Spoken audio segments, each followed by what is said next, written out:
Right now is Senate Finance and Homeland Security and Appropriations Committee member, Oklahoma Senator James Lankford. Senator, it's good to see you this morning. Thanks so much for joining us. What are you expecting in terms of these troops going to the border? Do you expect that we're going to see a change in this crisis situation anytime soon? No, it's continued support for what's happening there. The troops that are going to the border are not going there for actual law enforcement activities. We have Customs and Border Patrol. We have law enforcement that's there. They're going for humanitarian relief. They're going for additional assistance. They're going to do some of the next layer behind all the law enforcement. So we still have to have additional law enforcement individuals to be able to help us through this process. But with this many thousands and thousands, upwards of 4,000 a day that are crossing the border illegally, we've got to have places to be able to help manage all these folks, ways to be able to process them in the best way possible. It's just incredible. We were showing pictures now of me in El Paso. I took the show to the border a couple months ago, and it was incredible to see these kids put in these dangerous positions. What are you going to do as your colleagues on the left seem to not see this as the urgent situation that it appears to be and are not in any hurry to change those loopholes? So that is the painful part of this journey. For months, the Trump administration said over and over again, this is a humanitarian crisis. We're having children trafficked. Months ago, Democrats were saying it's all manufactured. This is all because of President Trump and his rhetoric. But now they're finally turning around and seeing the humanitarian issues, finally voting for additional support that we've been asking for months.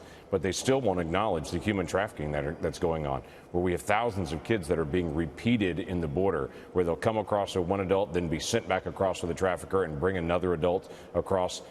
Some of these children, we don't know where they are. We have some children that the Border Patrol has reported they were actually purchased in other villages and brought across, and they have no relation and no idea where to return these kids. The loophole in our system is if you cross the border with a child, you get into the country. So that encourages adults that want to get into the country to get their hands on a child and to be able to bring them across so they can get into the country. We have got to close that loophole. And so far, Democrats have said they want to leave the border open. They want to leave that exposed.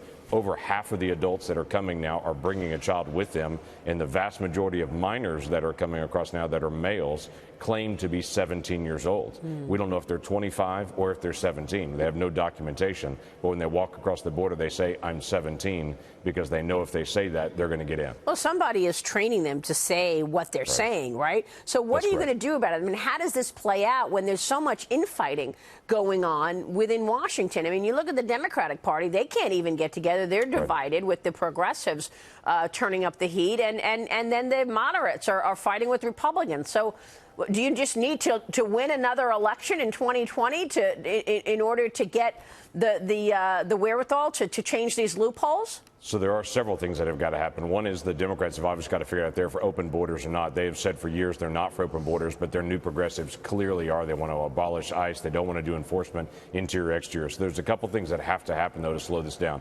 One is the administration's already working with Guatemala and Mexico to allow that to be a third country for asylum seekers. So if you're coming from anywhere but Mexico, as you come through Guatemala and as you come through Mexico, you have to request asylum in those locations. That is the international norm. That's not anything different. That's the same thing that happens all over the world, that when you're seeking asylum, you go to the next country that will accept you.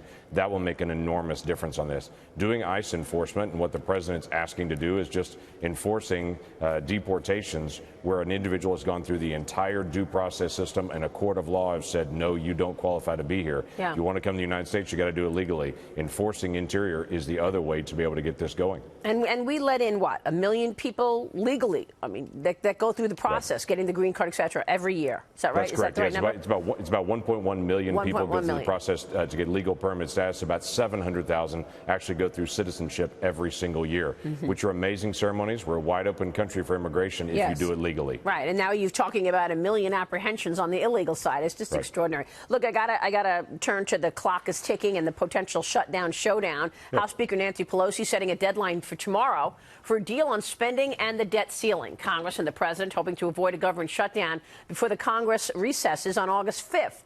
Last month, the Homeland Security Committee advanced the Prevent Government Shutdown Act. Tell me about that and what you're expecting in terms of a budget deal. So we've been trying to be able to get a budget deal that's just this top line number. It doesn't get all the details on it. We can't get the first number, though, agreement between everybody. If we can get that done in the next week, then we get on to the 12 appropriation bills. We still have to get 12 appropriation bills done by September the 30th. or we're facing another government shutdown. We've had 21 government shutdowns in 40 years. This is not new. It continues to happen. What I propose is a simple proposal. If we get to the end of the fiscal year, we shouldn't hold the federal workers, hostage basically in this process. They don't know what their job prospect is. The American people should be able to feel it. Congress should. So what I've pushed is a simple criteria. We get to the end of the fiscal year, Congress has to stay in continuous session until we actually get the budget done. At the same time, we have what's called a continuing resolution that keeps budget spending the exact same as last year, but Congress can't leave. Weekends, weekdays, we're in session. No one can travel until the budget negotiations are done. It's pretty straightforward. Most people can't leave work until the work is done. Congress, for some reason, leaves on weekends, even when there's shutdowns. If we stay here, we'll keep negotiations done and get it done better. Yeah, so you think that'll be enough to keep people in town to work on this? Is it, I mean, it's a spending problem largely, so is it once again the pushback on military spending? It is. So Democrats want to spend as much on non-military as we spend on military. We as Republicans have pushed back and said we should spend on what is strategic, what we need to spend on, not just some arbitrary number that if we need to spend more on defense, then we should spend more on every other single line item. That doesn't make sense.